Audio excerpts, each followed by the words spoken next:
Think you have the next great idea, the next Apple, the next Nike? You better get a patent. We'll be talking to one of the leading patent attorneys in the country next on the Jeff Crilley Show.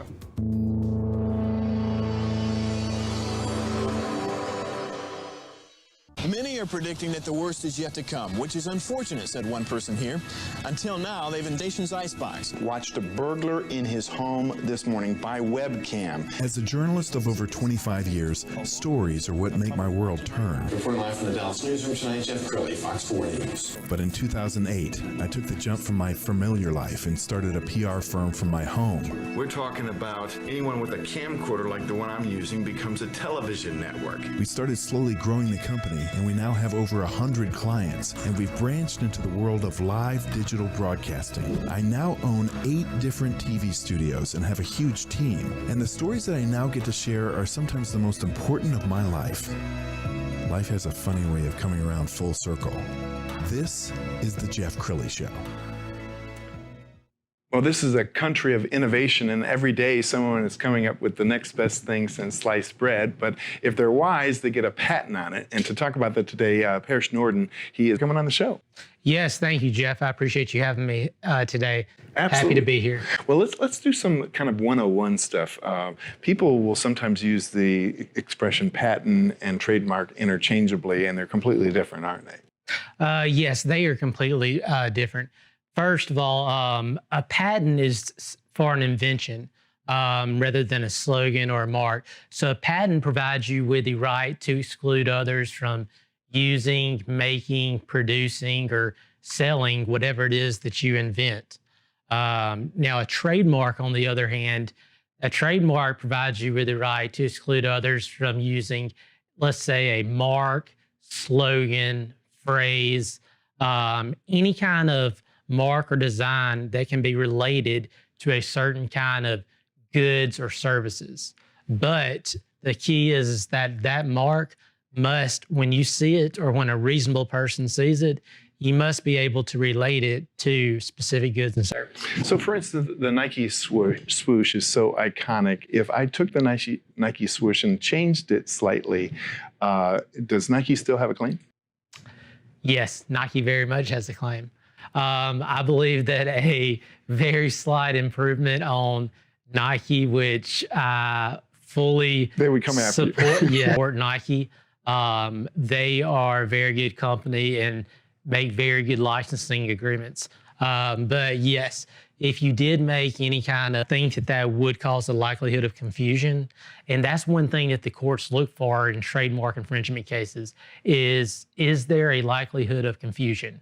So with that, if I saw very minute changes to that Nike swoosh, for me, it would confuse me as to whether that was, a genuine and authentic Nike product or one off of, let's say, some black market. Yeah. And Nike, no doubt, has an army of attorneys ready to send you a cease and desist. Yes, they do. Let's talk about your journey, because you have a very successful practice. How did it start for you? Well, I guess I would have to go back to the University of Alabama. So when I was at the University of Alabama, I was a biology major, loved it. After that, I mentioned to you earlier that I went to graduate school from medical sciences at Mississippi College. And it was there at Mississippi College that I realized I wanted to practice intellectual property law instead of have a career in medicine. The school that I wanted to go to was the Cumberland School of Law, and it was the best decision that I've made. So basically, my decision to practice patent law got that life sciences background, that technical background that falls in the life sciences, as well as some engineering aspects here and there. Absolutely. We're going to put up a page from your website about your practice areas. Let's talk about that, because you cover a wide range of specialties, don't you? Yes, we do. And I would have to say that all of those are kind of tied together by a connection. Let's start off, let's say my CBD clients, for instance. So there are a lot of CBD companies, especially startups. And I'm not sure if you're aware, but Governor Ivey in Alabama recently signed a bill legalizing medical marijuana. which is going to happen in the state of Texas, varies.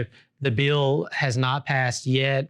We're still waiting on the state legislature and Governor Abbott to sign that and get that through for us, but that is going to happen in the near future. I mean, it is almost imminent and impossible not to. So tell us about some other areas. Okay, well, some other areas that we really focus on are biotech and health tech companies. One of the largest, I guess, tech startups that I've worked with is a health tech company.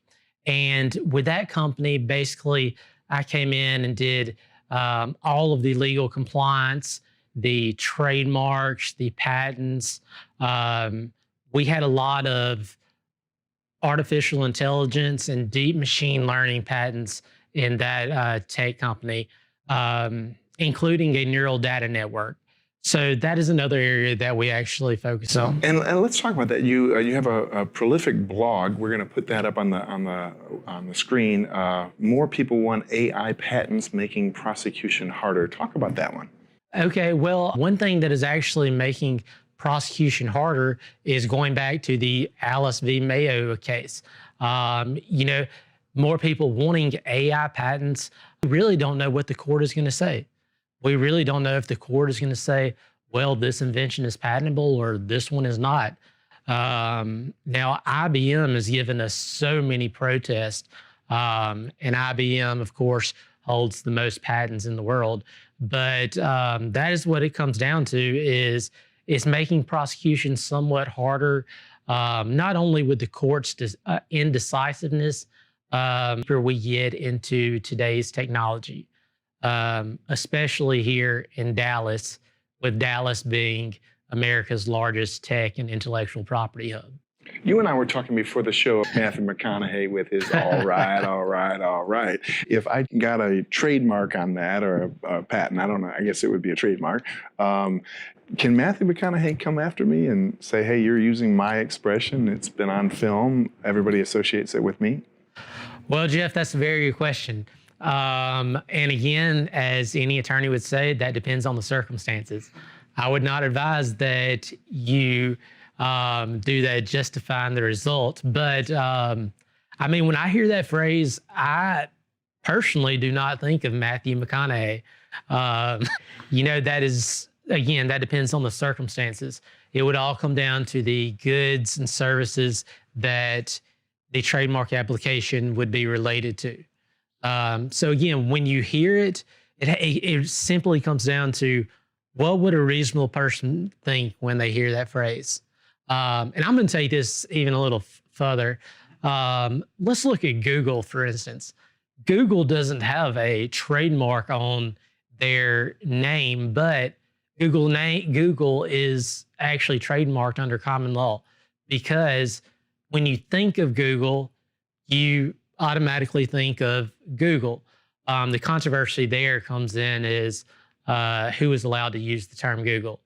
Am I going to Google this, Google a search term, or are we referring to Google LLC, or the original, which is now traded Google Incorporated? Absolutely. And you just recently moved to Texas, and a group that we're very passionate about, both of us, is Why Texas. We're going to put up the domain right on the screen. Tell us about Ed Curtis and Why Texas. Ed Curtis and Why Texas have been extremely helpful and good in helping me relocate to Texas. Basically, I founded the company in Birmingham, and in Birmingham, I would say it had somewhat plateaued, whereas Dallas had just become a major tech and intellectual property hub. So Ed and I got to know each other. We had a few phone calls, and everything just seemed to work out. Ed connected me with some other partners and members in Why Texas, including a very, very good realtor at Briggs Friedman, who pretty much, helped me come and get settled. But Why Texas basically has just helped me in every aspect of my business. And, as a member of Why Texas, that's what I'm willing to do as well, is companies that are looking to relocate to the state of Texas, especially bring your headquarters to Texas, and more specifically Dallas.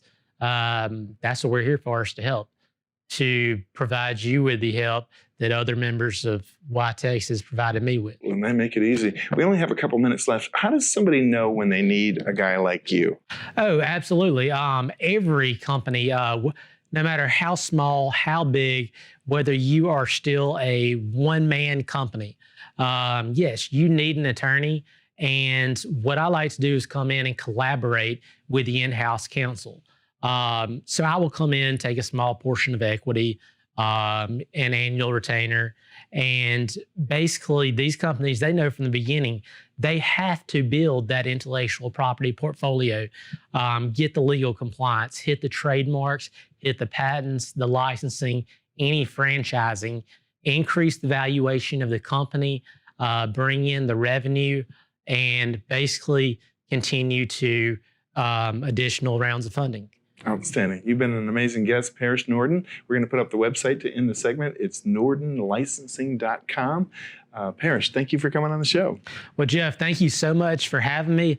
I am absolutely loving living in Dallas, relocating my headquarters, my business, and my life to Texas, and do not see myself leaving for the foreseeable future. Well, as Matthew McConaughey might say, all right, all right, all right. Yes, absolutely. All right, that's it for now. We'll see you next time.